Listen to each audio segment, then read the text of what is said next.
Okay, first year, in this video, what I'm going to do is to show you how you would use your thumbnail to produce the actual business card that you have designed. So before I begin, I'm just going to zoom in a bit closer so we can see what's on the page. As you can see, you will need your thumbnail, which shows the layout of the business card. You'll need your logo. And in this case, I'm also going to use a graphic in my business card. So I went onto the internet and I tried to find a graphic that would be a good graphic to use for a joiner. And so I've copied and pasted that in.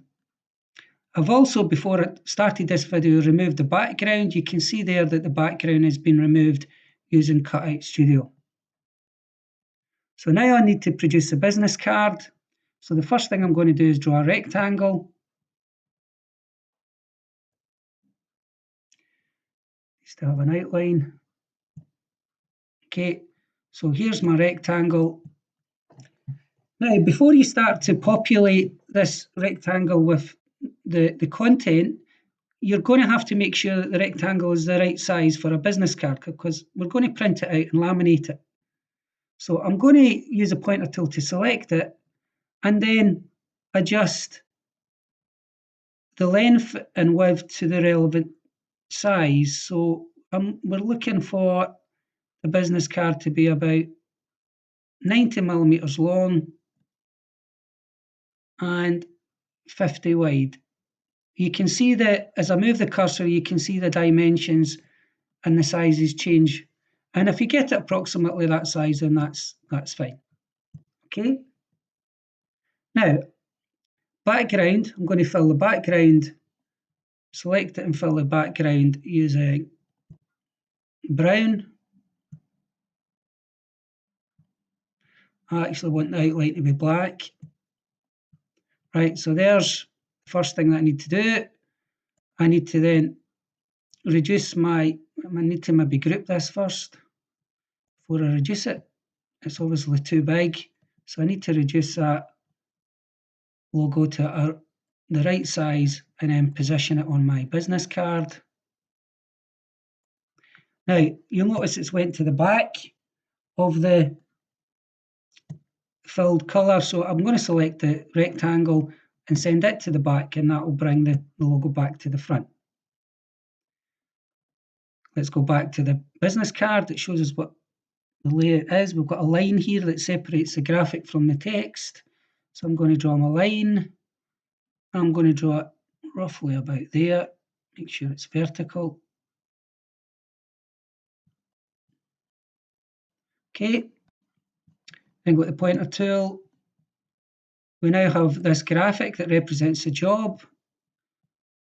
So I got this graphic from the internet and I want to put it on my business card. I want to get it in the centre, in fact, so I'm going to select that graphic and select the rectangle. And you've got these alignment tools here, so I'm going to select that one there to centre it vertically. So it's right in the centre there like that. So everything is in the right position. We would now need the name and job. So I will select the artistic tool for doing the name and job because it's going to be bigger than your normal writing or your normal text. So let's say John Smith joiner. Okay. Now before I put that on, I'm going to just change the font. Maybe want a better font than that. I'll just scroll up here. So you see we've got hundreds of different types of fonts. I'm going to make it that font and reduce its size and put it on my business card. Just zoom in a little bit.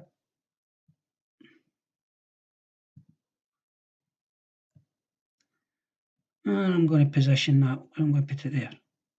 Okay.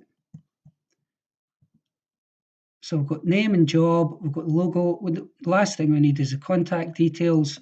And when you're doing the contact details, it's better not to use the artistic text tool, but to use the frame text tool and adjust it to a suitable size Let's try 10. So we've got phone number. You just make it up. Well, you can use your own phone number. 0102 35 867 341. Completely made up, right? Got email address.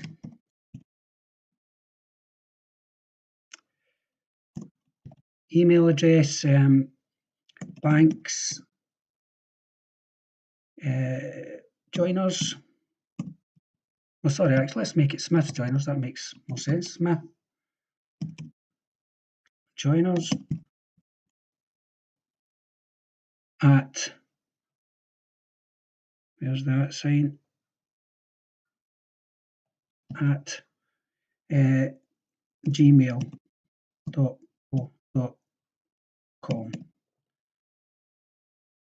Let's change that, .co.uk. Email address 12 Banks Street, London. Making it up, right?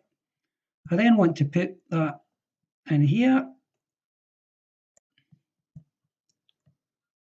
and just decide I want to line it up to the title. So I'm going to again use Shift and hold that to select the John Smith title and the body text and line that up to the left like that.